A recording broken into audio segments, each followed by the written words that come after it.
Vamos a cambiar completamente de tema. Una histórica ola de calor que ha acarreado gigantescos incendios forestales azota por estos días a Europa. Usted seguramente lo ha visto en imágenes. Para hablar del tema nos acompaña desde París Jonathan Barton, académico del Instituto para el Desarrollo Sustentable de la Universidad Católica. Jonathan, primero que todo te agradecemos porque el cambio horario no te favorece mucho. Son 6 horas más allá en París. ¿Cómo te va? Buenas noches allá, buenas tardes aquí en Chile.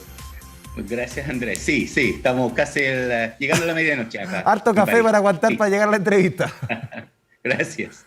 Jonathan, comencemos inmediatamente la conversación. A ver, estamos viendo fenómenos, de acuerdo a los climatólogos te dicen, son más frecuentes, más intensos, más duraderos. ¿Qué está pasando para que tú nos expliques a quienes están viendo también a través de la pantalla de Canal 24 Horas? ¿Qué está pasando en Europa, en Estados Unidos, en el planeta?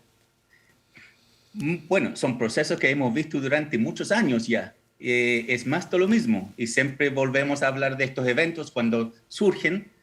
Hablamos de inundaciones, después hablamos de incendios forestales, hablamos de picos de temperatura de un día o olas de calor durante varios días. Por eso yo creo que es algo que ya está instalado en las noticias desde una década y el problema es que veamos que se van aumentando, incrementándose.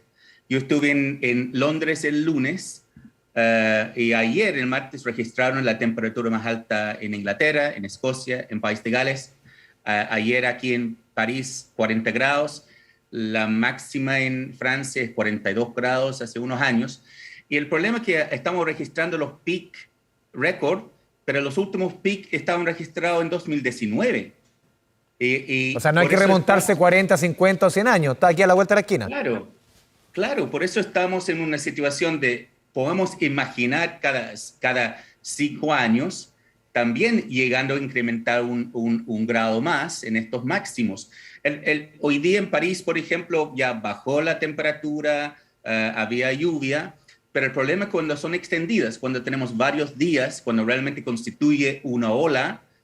Pero igual en Inglaterra están calculando lunes y martes con estas temperaturas altas, están calculando que más o menos van a haber 1.000 muertos adicionales. Y sabemos con la pandemia que hablamos de los muertos adicionales o lo que a una situación normal. En 2013 en Europa había una ola calor. En ese momento calcularon 30.000 muertos adicionales y después lo revisaron la ONU y lo duplicaron a 70.000. Por eso estos eventos no son menores y sabemos que se van a ir incrementándose en el tiempo. Jonathan. Por eso la pregunta es, ¿qué vamos a hacer como medidas de adaptación? Porque podemos no emitir más energía fósil ahora misma y los próximos 50 años vamos a estar frente a los mismos desafíos. Por eso tenemos que adaptarnos en forma urgente. Sí, Jonathan, a ver, para ir explicando un poco lo que está sucediendo, uno ve uno para preparar esta entrevista uno va buscando datos y va encontrando por lo menos ciertos elementos que van coincidiendo en los análisis, que estamos en presencia de eventos que son brutalmente extremos, como nunca había habido. O sea, las lluvias son pero brutales, duran varios días, los fríos son fríos como nunca se han visto, lo mismo lo estamos viendo con el calor. Y también varios climatólogos que te dicen, está pasando en Chile, en que ya, por ejemplo, las famosas 4 estaciones en muchas partes del mundo ya no se van a marcar. Vamos a estar frente a más o menos 12 estaciones en el mundo. Ya las 4 estaciones no se van a poder identificar mucho. Tal cual, estoy en París en una conferencia y en la tarde fue una sesión hablando del centro de Europa y cómo está cambiando las primaveras. Justamente las temperaturas en primavera, donde lo dividen en 6 secciones. Y claro, las temperaturas mínimas extremas son menores y las máximas son aumentando desde el año 1950 hasta la fecha. Por eso es algo que estamos...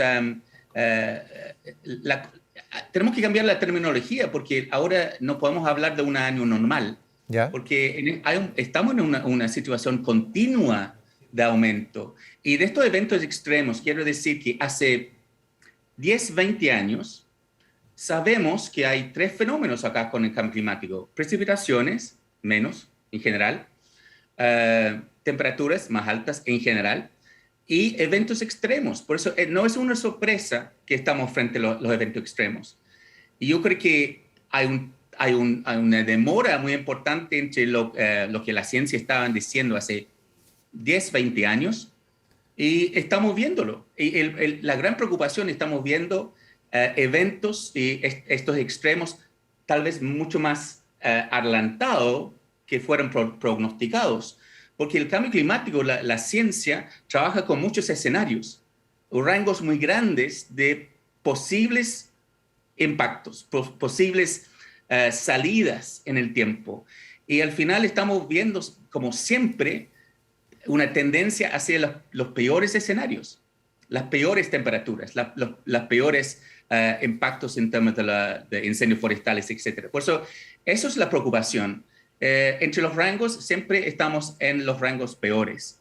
Y yo creo que eso es un problema que nos estamos acercando a eventos que tal vez pensamos que iban a suceder en la segunda mitad del siglo, ya están ya presentes en la primera mitad del siglo. Jonathan, a ver, tú decías recién que venías llegando de Inglaterra, que llegaste el lunes, ayer se registró en Londres la temperatura más alta histórica, ayer conversamos justamente en otros noticieros con chilenos viviendo en Londres y te decían, a ver, aquí hay un problema, por ejemplo, que esta no es una ciudad que está preparada para ese calor, decían, las arquitecturas de las casas están preparadas para cobijar, para guardar el calor, no para esto, entonces la situación realmente se volvía insoportable. ¿En París también pasan situaciones similares? Sí, por lo mismo en 2003 murieron principalmente personas de tercera edad en París. Por eso, claro, en general podemos comparar, por ejemplo, cómo es la arquitectura, cómo es el sistema de enfriamiento y el diseño mismo de la vivienda en el norte de Europa comparado con Grecia, Andalucía, con sus Que tienen más calor. casas blancas. Y al final, claro, estaban construidos, pensados con ciertos rangos. Lo mismo para la infraestructura, cuando hablamos de los trenes. Yo tomé un tren hacia Londres y tuve que ir muy lento porque estaba muy preocupado porque los rieles estaban sujetos a un estrés, un cambio, por eso no pudieron moverse sobre una cierta velocidad. Y vimos también que había aeropuertos cerrados porque había derretimiento del asfalto. Por eso, cuando planificamos con ciertos rangos y ahora sabemos que saltamos a otros rangos. Por eso, todas las nuevas infraestructuras tienen que no estar pensando en lo que estamos viviendo ahora, tienen que estar construidos pensando en 10, 20 años más, cuando los rangos van a ser muy distintos. ¿Y qué hacemos con la infraestructura antigua? Eso requiere mucha inversión y al final es inversión que nadie quiere gastar, pero los costos están. Y los estados, si es francesa, si es británica, si es chilena, tienen que asumir los costos, porque estos costos son reales en términos de salud, en términos de agua, energía, infraestructura crítica, para resguardar estos sistemas. Jonathan. Ya Macron hoy día estaba hablando de la necesidad de replantar todo el bosque perdido con los incendios, con otras especies, con otra lógica, planteando que necesitamos aviones europeos para poder movilizar en Portugal, España. Ahora Londres tuvo muchos incendios forestales ayer por las temperaturas. De la misma forma que Chile tuvo que comprar también aviones para bombardear los incendios con agua. Por eso son otras inversiones que no hemos contemplado antes, que ahora se forman algo básico en las respuestas a lo que estamos viviendo. Sí, Jonathan, te comparto la siguiente impresión como ciudadano común y corriente, de que uno ve que en el mundo, hasta antes de la pandemia, la primera prioridad era el cambio climático. Uno veía las discusiones en Chile, ni hablar, nos preparábamos para la COP25, sabemos todo lo que ocurrió en octubre en nuestro país y todos los cambios que han venido ahí en más, pero el mundo en general, lo único que se hablaba hasta hace 2 años antes de la pandemia era, o de los temas más importantes, gracias a Dios, era el cambio climático, todo lo que está sucediendo. Y uno siente que entramos en una pausa por la pandemia, hasta uno podría sentir ahora, dentro del debate a nivel mundial. Esto quizás puede ser de lo, entre comillas, uno puede decir, no es lo positivo, pero de lo bueno que se puede sacar de que este tema se vuelva a relevar como el más importante hoy. Sí, el problema que está entre guerra, Claro. Yo creo que un eje crítico acá es alimentación y energía. La guerra en Ucrania genera ese desafío también de energía y alimentación. Y yo creo que es el nexo cuando hablamos de la energía. La energía como una dimensión estratégica donde no queremos que los estados sigan fomentando la implementación, la creación de nuevas plantas termoeléctricas. Y en el mundo, todos los años, estamos creando lo que en la prensa británica se llama las bombas de carbono, porque seguimos creando nuevas plantas termoeléctricas.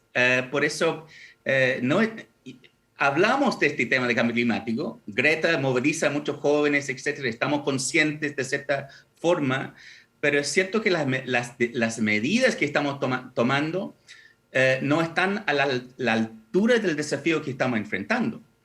Y para mí, lo crítico, lo fundamental acá es que no estamos hablando de estos temas de este Ministerio de Medio Ambiente, sino de este Hacienda y Economía, que para mucho tiempo, de cierta forma, han hecho el quite de este tema, porque es puro gasto. Por eso necesitamos reflexionar sobre todos los ministerios y cómo están abordando el cambio climático.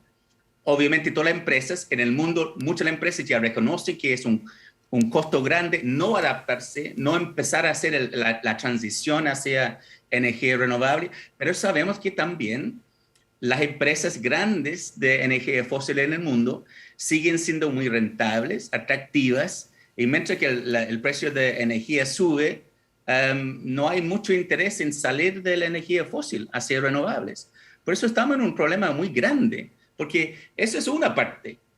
Eso es para salvarnos hacia el fin del siglo. Pero en el corto plazo, en estas décadas, necesitamos nuevas líneas de inversión pública y o privada. Yo creo que es más bien pública, son gastos de infraestructura, de salud, que son aspectos básicos, que son mayores. Y hay que ver cómo lo vamos a financiar. Y yo creo que hablar de más impuestos de carbono, Chile tiene 2 impuestos de carbono en este momento, que son menores, pero tenemos que hablar de eso. Es demasiado barato emitir carbono, y los costos, como las 1.000 personas que murieron ayer y anteayer en Inglaterra, los 70.000 que murieron en 2003 en Europa, estos son costos de verdad, estos son vidas, y hay que tomarlo en serio. Sí, yo sospecho que hay ciertos ministerios que no están tomando el tema con la seriedad que requiere. Sí, en otro tema tú lo mencionabas al pasar en otra de las respuestas. ¿Qué le queda hacer a los gobiernos? Por ejemplo, los gobiernos de países más chicos, economías emergentes como la nuestra, ¿qué medidas pueden tomar? Hemos visto que hay un plan de descarbonización, un gobierno que asumió hace 4 meses que el tema medioambiental lo tiene dentro de sus columnas vertebrales, pero también uno dice, claro, un país chiquitito como Chile puede remar lo que quiera, pero si tú tienes grandes potencias como China, que este tema lo mira bien de reojo, Estados Unidos, ni hablar con Donald Trump, este tema prácticamente lo miraba ahí, lo tenías en segunda línea. ¿Qué pueden hacer las economías más chicas cuando los grandes de las grandes ligas, al final no toman este tema con la relevancia que se debe tomar? Eso es el nudo gordiano, que al final, eso es un problema que si no podemos salir de eso. Al final, todos los países deben asumir una responsabilidad, lo más pequeño que sea, para realmente juntar muchas fuerzas de países más pequeños para presionar los países más grandes que realmente son reacios a hacer los cambios requeridos, como mencionaste a China y Estados Unidos como ejemplos claves acá. Y al final, ¿qué hemos hecho en el pasado con actores que no quieren jugar un cierto rol en la comunidad internacional? Hay que instalar medidas para apretar, para presionar. Nadie quiere enfrentar a China porque es un socio comercial número 1. Chile es un ejemplo. O sea, el cobre y todo, la mitad va para allá. De dependencia. Pero de cierta forma, ¿cómo generamos la presión para como la comunidad global se empieza a tomar las medidas? Y eso un poco la decisión en el COP21 en París en 2015. Cada país se compromete a hacer algo. Pero vimos en Estados Unidos hace 2 semanas que la Corte Suprema también bloqueó la posibilidad de hacer avances importantes en cambio climático. Por eso cada país tiene sus propios desafíos. Y frente a lo que hacen los otros, no podemos esperar y decir, bueno, cuando China lo hace, nosotros lo vamos a hacer.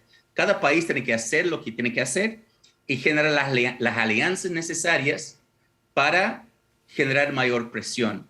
Porque si realmente esperamos, vamos a estar perjudicados también, lamentablemente. Pero como mencionas, no es una situación muy positiva cuando ve la velocidad de las acciones tomadas por realmente los grandes emisores en el mundo. Jonathan Barton, académico del Instituto para el Desarrollo Sustentable de la Universidad Católica, te agradecemos este espacio con Canal 24 Horas y lo que te recalcaba al inicio, tu buena disposición, 6 horas más allá en París. Gracias por la paciencia y un abrazo a la distancia. Ya, muchas gracias, Andrés. Chao, chao. Buenas noches.